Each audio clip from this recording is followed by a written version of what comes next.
Então, qual que é a relevância da existência dessa propriedade RS?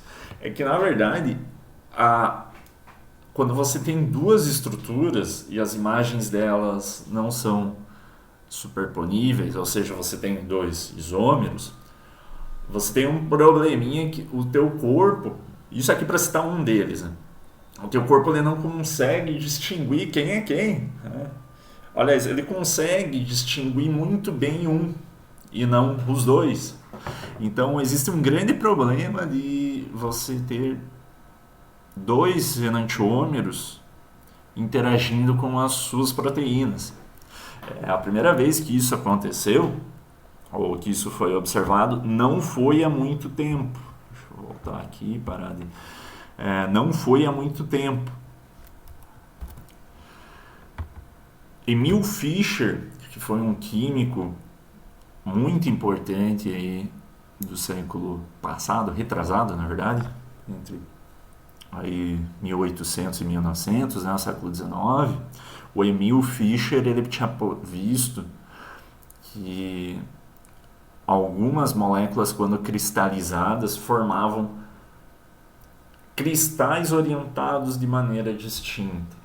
O plano de um cristal, ele geralmente segue um padrão.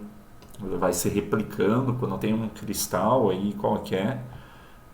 Quando você pega um quartzo, por exemplo, lindo, cristalino, ali você está vendo uma estrutura tão bem organizada que a luz consegue passar ali sem refletir tanto, por isso você vê algo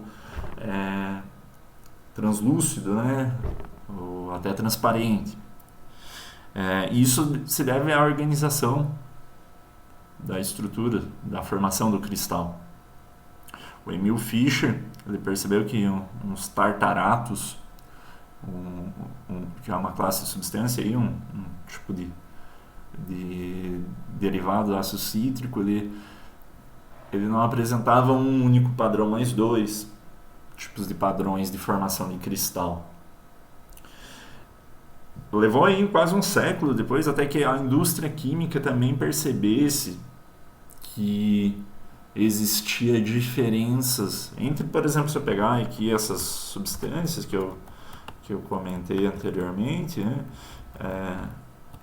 Octanol, claro, o octanol é um álcool, bromobutana é um haleto de alquila, são substâncias usadas como solventes até, não são tão relevantes ao ponto de serem tomados como um medicamento, mas a indústria percebeu que alguns medicamentos tinham uma ação diferente, por mais que a síntese dele era completamente perfeita e não havia nenhum problema na linha de produção, não havia nenhum erro na formulação, mas eles percebiam que existiam algumas diferenças. Na verdade, essa percepção de que uma mesma molécula estava tendo dois tipos de efeitos no corpo humano só foi percebido anos depois do problema ter acontecido. Então, como eu falei anteriormente, no início do vídeo, as enzimas do teu corpo, elas percebem as moléculas, elas interagem com moléculas, mas elas percebem essas moléculas também pela conformação da molécula num determinado lugar dessa enzima aí, que é o sítio ativo, que é um bolsão, e conforme esse substrato, que pode ser aí qualquer molécula, e que se for um enantiômero, ela vai, só determinado substrato vai encaixar de forma justaposta no bolsão da enzima, do mesmo jeito como está sendo mostrado aí embaixo. Imagina que você tem uma molécula que seja... Aí você tem duas moléculas, né, enantiômeros entre si. Então aqui tem uma representação que eu não comentei, né? Então aqui no meio, imagina que você tem um átomo de carbono. Aqui também. E que aí você tem 4 ligantes distintos. Aqui os ligantes foram colocados de maneira genérica, né? Quadrado, triângulo e 2 esferas, uma de cada cor. Só para não ficar complicando muito. Então você percebe que é um centro estereogênico e 4 ligantes distintos entre si. Então, isso aí é o requerimento para que eu possa ter 2 enantiômeros. 2 possibilidades de arranjo dessas estruturas. Essas 2 possibilidades, eu não comentei isso, mas não é tão pertinente. Está vendo que aqui tem uma linha segmentada e outra aqui, na verdade, uma cunha segmentada, e aqui tem uma cunha cheia, e aqui nos outros lugares é só um traço, né? O traço é para designar a ligação química e essas cunhas também.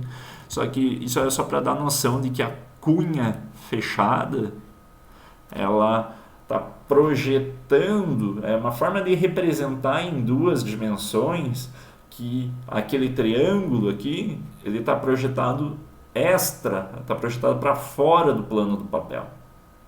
Tá? E as cunhas que são segmentadas, como essa daqui, né? Vou fazer assim para facilitar. Essa linha tracejada, essa cunha tracejada, ela serve para indicar que aquela ligação e aquele ligante, eles estão para dentro do plano do papel.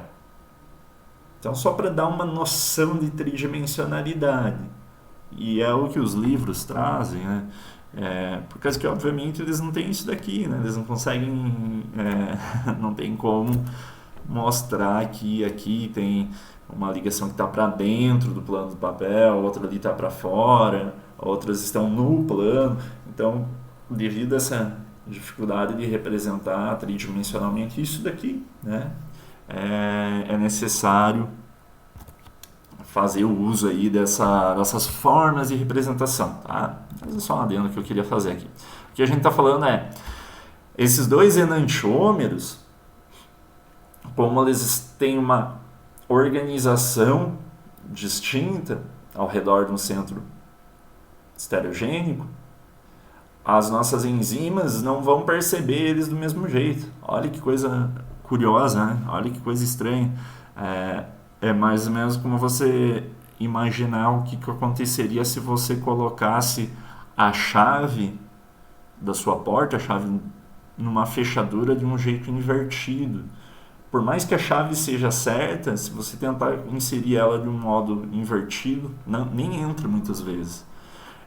É isso que acontece com os enantiômeros. As enzimas têm uma função no nosso corpo. Quebrar a molécula, reagir a molécula, desativar a molécula, reduzir a molécula, fazer um monte de coisas com as moléculas.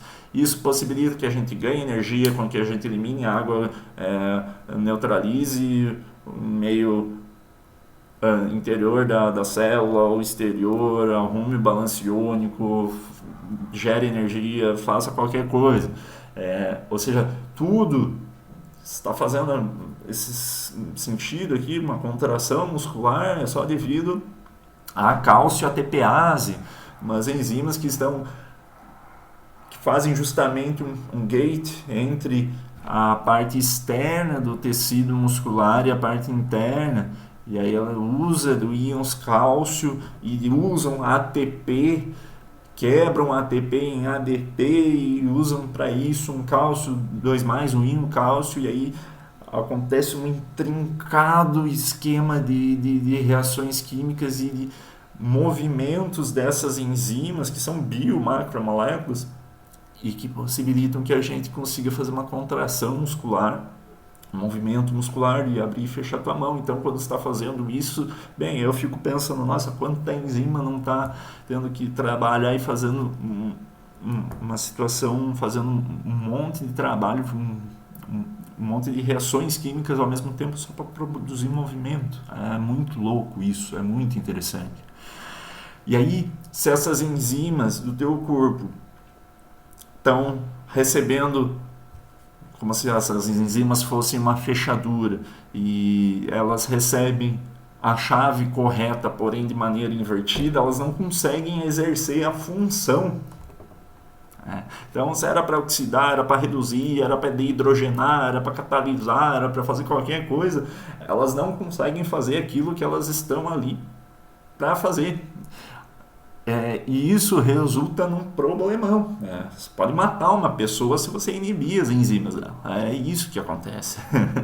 Você inibe aí qualquer enzima, uma fosforilase, qualquer coisa, você está fazendo com que a pessoa não produza mais energia. Ela promove a apoptose celular facinho na pessoa, entende?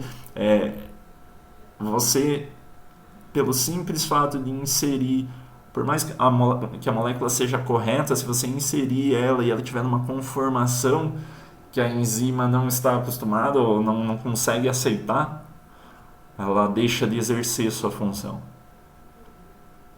E aí os enantiômeros promoveram uma situação aí, na verdade a ignorância humana promoveu, os enantiômeros estão aí, né? Mas a ignorância humana promoveu uma situação que foi dramática, foi que ao sintetizar um desses enantiômeros, por mais às vezes que eles tenham uma função química ou biológica muito interessante, que pode ser qualquer uma dessas aí que eu citei, não necessariamente o outro enantiômero vai fazer. Então imagine que você sintetiza um medicamento, vai lá no laboratório e sintetiza a cura para qualquer coisa. Se esse componente ativo aí ele tem um centro estereogênico, não necessariamente o enantiômero dessa molécula que foi sintetizada vai exercer a mesma função. E isso a gente aprendeu a duras causas, eu digo humanidade. A gente percebeu a duras causas de uma maneira bem difícil, que foi o caso da talidomida. Talidomida foi talvez já deva ter ouvido falar sobre essa situação, né? Foi um medicamento que foi desenvolvido, acho que na década de 50, na década de 60, para gestantes que tinham muito enjoo, muita náusea, principalmente ali os meses iniciais da gravidez, né? Minha irmã atualmente vai aí dar à luz a minha sobrinha daqui a alguns meses, e ela teve também uma situação aí de muito enjoo, muita náusea durante o início da gravidez. E aí a ideia aguenta a náusea, dá um jeito aí, porque em outros tempos era utilizado medicamento para isso. Hoje já deve ter outros. Mas na década de 60, na década de 50 era usada a talidomida. E essa talidomida, eu tenho a estrutura aqui, né?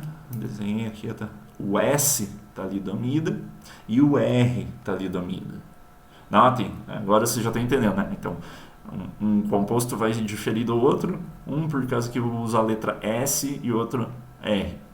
Tá? É como se eu estivesse falando da sinistra, né? Da esquerda, e a recta da direita, né? A direita e o lado esquerdo. Então, o R e o S. E notem, a estrutura química é igual, óbvio, é um enantiômero, né? Estou falando disso a aula inteira. Então, essas duas moléculas são a mesma coisa. A talidomida. Elas têm um centro estereogênico. Fica meio difícil de ver aqui. Não dá para enxergar muito bem. Ou seja, elas têm um lugar onde tem um carbono que tem 4 ligantes distintos. Esse ponto está aqui, ó. Tá? Mas como assim? Não dá para perceber muito bem, porque tem um hidrogênio que está abstraído aí da conformação. Quando você tem uma estrutura dessa, vamos desenhar aqui a estrutura da talidomida. Aqui, ó, temos a talidomida, a estrutura. Vou deixar um pouquinho de canto aqui para mostrar a estrutura 2D do R-talidomida. Então, só para orientar bem a estrutura aqui. Pronto, é aqui o que você tem à esquerda da sua tela, é o que você tem aqui abaixo, né, mais à direita, em 2 dimensões. Então, nota que até a estrutura torce um pouquinho, né, sai desse plano, porque justamente em 2 dimensões não tem muito como observar ela tão bem.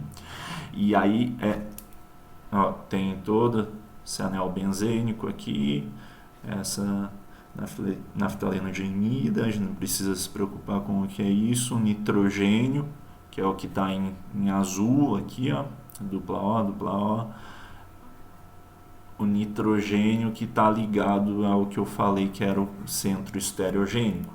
É esse o calcanhar de Aquiles dessa estrutura. Então, e aí na estrutura em 2D, deixa eu só apagar isso para não confundir. Na estrutura em 2D, que é o que está aqui embaixo, não dá para perceber o que nós temos aqui em cima. Vou limpar isso daqui que fica mais legal. Pronto. Que é esse hidrogênio aqui, ó. Percebe? Ó, um carbono. Eu vou selecionar ele aqui.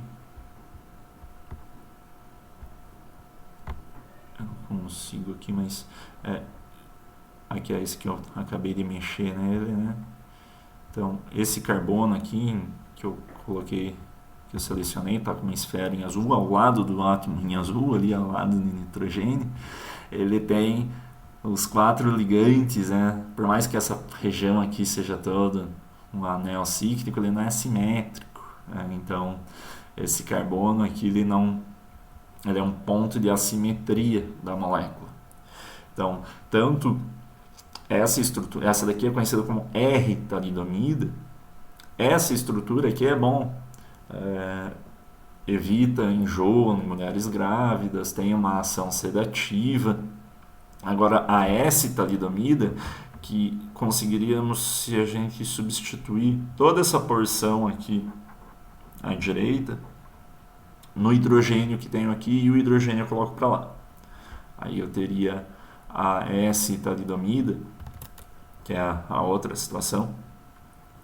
Ele está escrito aqui, ó, teratogênico. Ele causa má formação fetal. E aqui até coloquei pequenininha para não impactar muito, né? Tem a imagem de uma criança com má formação dos membros superiores e inferiores estampado na caixa do remédio. Justamente para alertar as pessoas que, em caso de gravidez, o consumo da talidomida vai estar relacionado a má formação, aumentava a probabilidade muito da criança nascer com má formação, principalmente nos membros, né?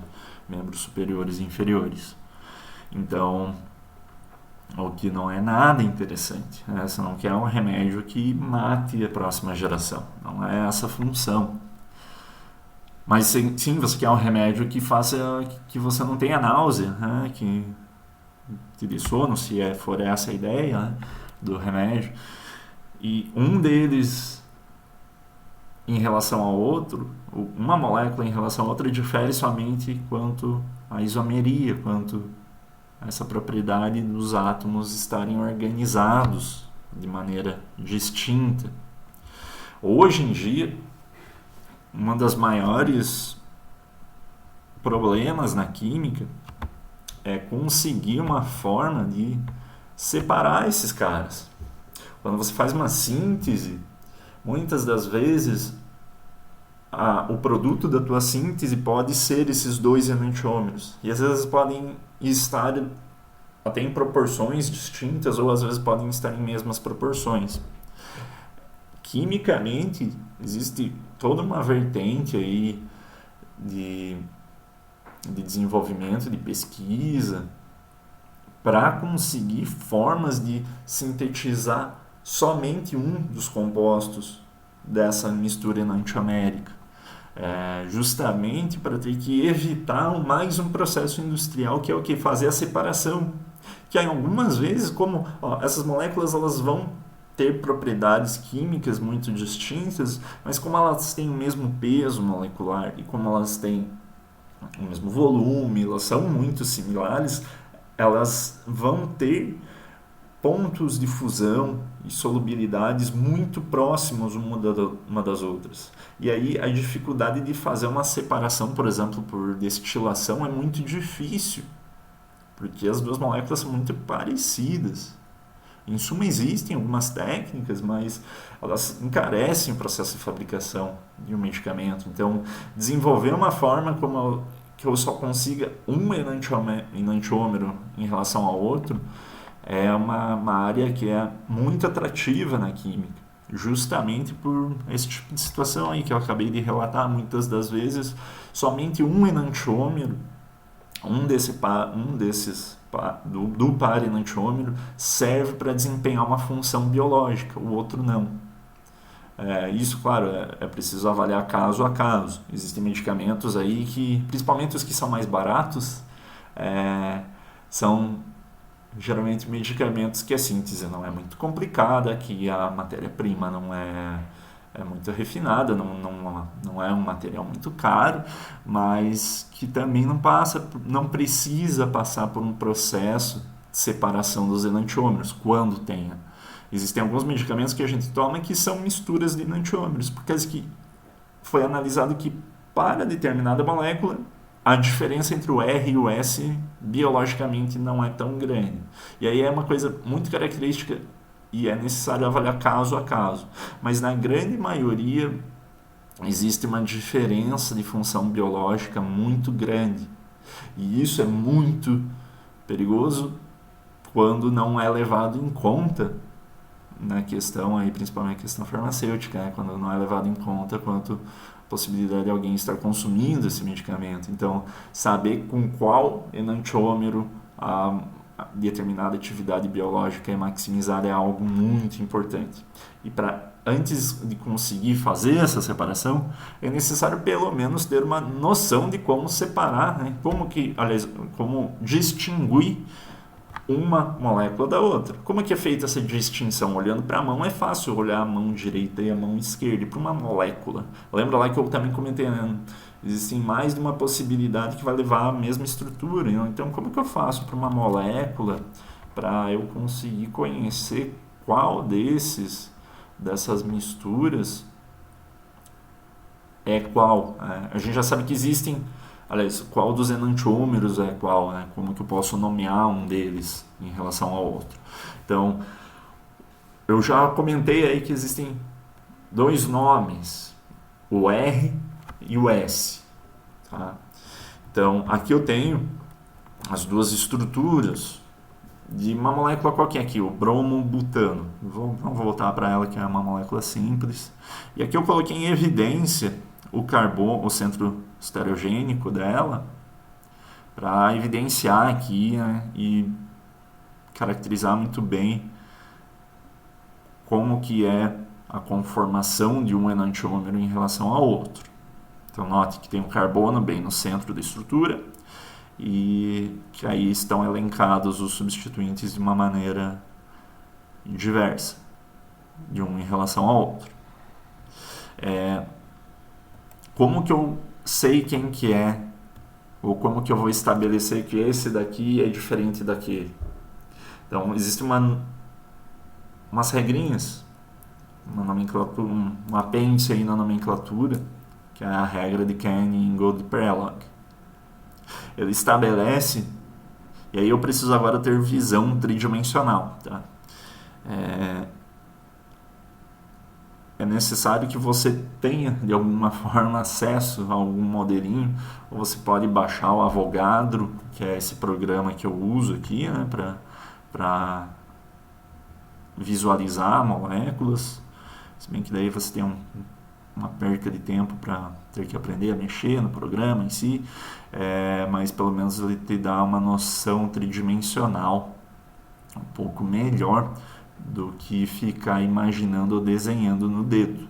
Então, você precisa, de alguma forma, você também pode montar um modelinho simples aí com uma esfera e 4 ligantes distintos, também vai te auxiliar para entender essa regrinha de Canning-Gold-Prelog.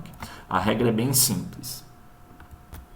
você precisa identificar o centro de quiralidade da molécula, que aqui já está feito, né? Então vamos tentar aí fazer aí com o bromobutano. Quando eu pego, por exemplo, uma dessas estruturas, eu já enxergo ali o centro de quiralidade, e a regra de Kern-Ingold de Prelog estabelece o seguinte: você vai enumerar os 4 ligantes que existem ali, então temos 4 ligantes, você vai elencar eles quanto a um esqueminha de prioridades. A prioridade, ela é definida pelo número atômico. Então, aqui tem aqui no slide. Então, você tem diversos grupamentos ligados a um átomo central. Esses grupamentos, no caso do bromo butano, quais são? Então, ó, carbono central, tenho o hidrogênio, o bromo, uma metila e uma etila. Você percebeu isso? Né? Aí, você tem esses 4 grupamentos, você pode elencar eles. Né? Pega a tua tabela periódica, então aqui, né? E verifica qual desses aí que eu citei, tem o maior número atômico. E algumas coisas ficam fáceis. Ó, o hidrogênio, lá no canto da tabela periódica, tem o número atômico 1. Né? A massa dele é bem pequena. Então, notem que eu estou falando número atômico, né? Não número de massa, mas ele também tem massa pequena, mas é um número atômico, né? Quantidade, número de prótons. Então, o hidrogênio é o mais levinho. Ele tem o número atômico 1. O que mais tem naquela estrutura? Agora eu vou pular para o outro lado. Bromo. Né? Bromo, que é um bromo butano, tem um número atômico 35. E vocês já vão entender por que eu fui do alfa ao ômega, do hidrogênio ao bromo, do final ao inicial. Então, bromo tem o número atômico 35. Então, eu posso até colocar aqui, ó. Vou escrever aqui, ó. Então, o hidrogênio tem o número atômico igual a 1, o bromo tem o número atômico igual a 17, né? Só para conferir aqui, para não dar... desculpa, 35. 17 é o cloro. 35 é o número atômico. Então, bromo, 35. E aí tem mais 2 grupamentos, né? O grupamento metil e o grupamento etil. Então, ó, coloquei aqui, ó. 35... Metila e etila, esse grupamento, esse carbono aqui tem o número atômico 6. Esse cara aqui também tem número atômico 6. Estão empatados entre si. Número atômico, novamente. Da onde que eu tirei isso? Lá da tabela periódica. Muito simples. Eu vim aqui, abri a tabela, cliquei aqui no carbono e você pode consultar uma aí que tiver impressa no fim do livro, tem, digitando no Google, Periodic Table se encontra também, é muito simples. Número atômico 6. Tá? Então pega o número atômico de cada um. O carbono tem número atômico 6 e o carbono também. Mas um é um carbono que está ligado a um hidrogênio. Está ligado a 3 hidrogênios, mas a gente só vai pegar um átomo aí que está ligado a ele. Então, esse carbono aqui está ligado a um hidrogênio. Esse carbono aqui, ele vai estar ligado a quem? A um carbono. Perceberam a distinção? Então, o número atômico do hidrogênio a gente já sabe, é 1. E o do carbono a gente já sabe também, é 6. Então, nesse grupamento aqui, no grupamento etila, eu tenho um carbono que está ligado a um outro carbono. Então, a prioridade... O número atômico, eu tenho um número atômico 6 que está ligado a um outro número atômico 6. Ali em cima, eu tenho um carbono, que é o número atômico 6, está ligado a um hidrogênio, número atômico 1. Então, esse conjunto de números 6 e 6 é maior do que 6 e 1. Concorda? Então, entre etila, em rosa, e metila, em laranjado aqui, ó, o grupamento que tem maior prioridade, pela regrinha de Kahn, Ingold e Prelog, é a etila. Por quê? Porque agora a gente vai entender. As prioridades são elencadas de acordo com o número atômico dos grupamentos que estão ligados ao centro estereogênico. Então, enumerar o composto conforme a prioridade que é definida pelo número atômico. E aí você tem que pegar essa estrutura e verificar se... Pega a estrutura, gira ela para deixar o grupamento de menor prioridade o mais afastado de você. Quem é o grupamento de menor prioridade? O hidrogênio. Por quê? Porque ele tem menor número atômico. Qual é o grupamento de maior prioridade? O bromo. Por quê? Porque ele tem maior número atômico. E aí, entre etila e metila, a etila vai ter o maior, não tem número maior atômico, mas por aquela regrinha de desempate, a gente percebeu que a etila está em segundo na prioridade, aí a metila em terceiro e o hidrogênio tadinho em quarto na prioridade. Então, a regra que foi criada foi assim, ó, você pega essa estrutura, uma vez que você entendeu quais são as prioridades que são definidas pelo número atômico, você gira ela de maneira a deixar o grupamento que tem menor prioridade para o fundo da tela, né? Para o fundo, tá vendo aqui o número 4 está aqui para trás? Então, gira essa molécula até ela ficar com o grupamento de menor prioridade para dentro do plano e observa o sentido do grupamento de maior prioridade até o menor prioridade. Olhem ali para a imagem ao lado aqui. Perceberam que eu deixei o grupamento número 4 lá para o fundo? E aí eu tenho aqui eu tenho o grupamento 1, o grupamento 2 e o grupamento 3 de frente. Né? Eu vou ter uma estrutura mais ou menos assim. Né? Grupamento 1, 2 e 3 para frente e o 4 lá para trás. Notem que o sentido que eu vou do grupamento de maior prioridade para o de menor prioridade é 1, 2, 3. Ou seja, um sentido horário. Quando esse sentido é horário, eu tenho uma configuração chamada rectus, né? Ou a configuração do tipo R. Quando essa conformação for no sentido anti-horário, ou seja, permuta ali o número 2 com o número 3, eu teria a conformação da maior prioridade para menor prioridade indo no sentido anti-horário, eu tenho uma molécula do tipo S. Então, quando eu pego o bromo-butano, que é o exemplo ali que nós estávamos fazendo, a forma como ele está desenhada aqui, notem, tem essas cunhas fechadas, que indicam que esse grupamento metila está para fora do plano, e a cunha aberta indica que o hidrogênio está para dentro do plano. Então, as prioridades vão ser as mesmas. Então, qual que é o grupamento de maior prioridade? Primeira prioridade, o bromo. Qual que é o grupamento de segunda maior prioridade? A etila.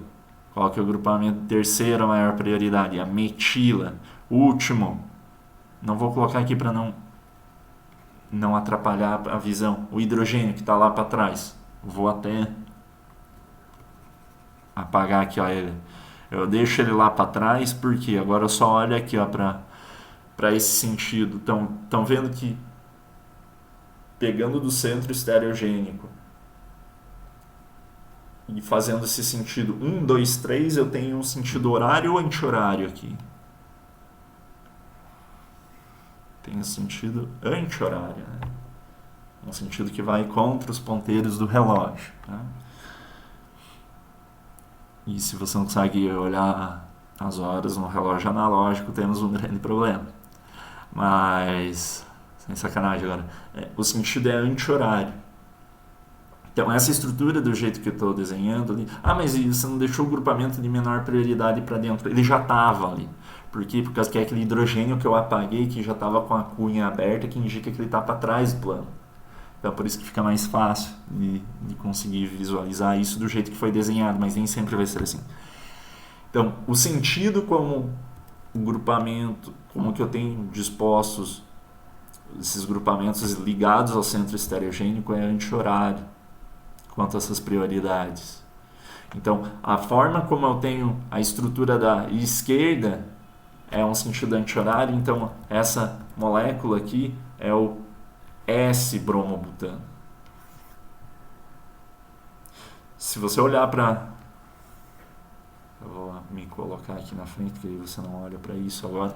Se você olhar para essa estrutura da direita aí e fazer o mesmo esquema, ó, pega lá, estabelece as prioridades, elencando os grupamentos em relação ao número atômico. Então, primeira, segunda, terceira prioridade. Aqui. Quarta prioridade, o hidrogênio, tadinho, ele lá no fundo. Ele já está colocado para o fundo, por causa que ele está numa cunha fechada. Então você tem que imaginar que ele está para dentro do plano do papel.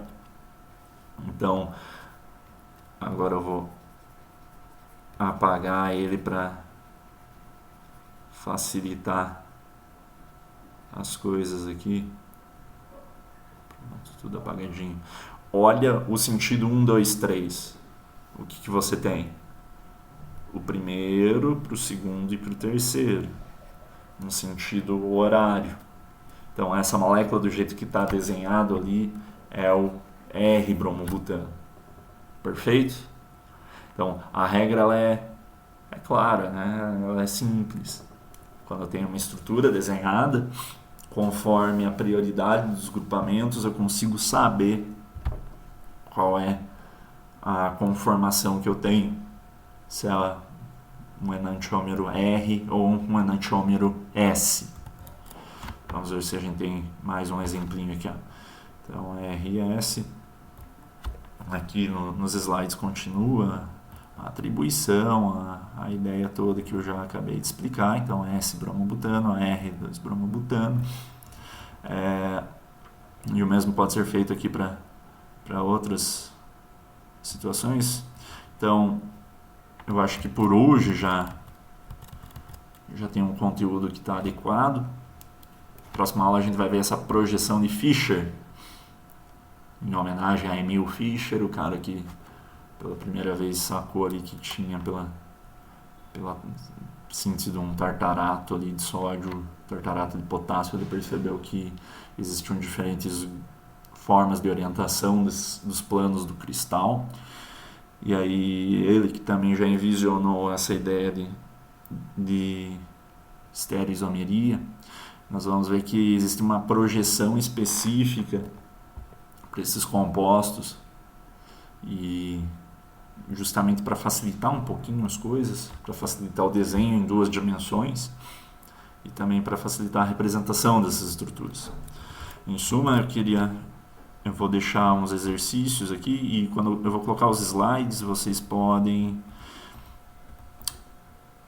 avançar, por exemplo, no meio dos slides sobre a projeção de Fischer, você consegue aqui um exercício de fixação onde tem aqui para você nomear as estruturas, né, segundo aí o PAC, e estabelecer a configuração R ou S. Então você pode treinar aqui usando esse modelinho, esses exercícios, melhor dizendo, e notem que tem uma conformação que é mais simples, outra tem conformação linha, né, que é um pouquinho mais complicada, mas vocês podem e devem testar essas 2 possibilidades de conformação e estabelecer qual que é, se o que está desenhado ali é um R composto ou um S composto, tá? E aí um R enantiômero, um S enantiômero. Então, façam os exercícios que vão estar nos slides que eu vou já disponibilizar no fim dessa aula. E aí nos encontramos na próxima aula, ok? Até mais, pessoal.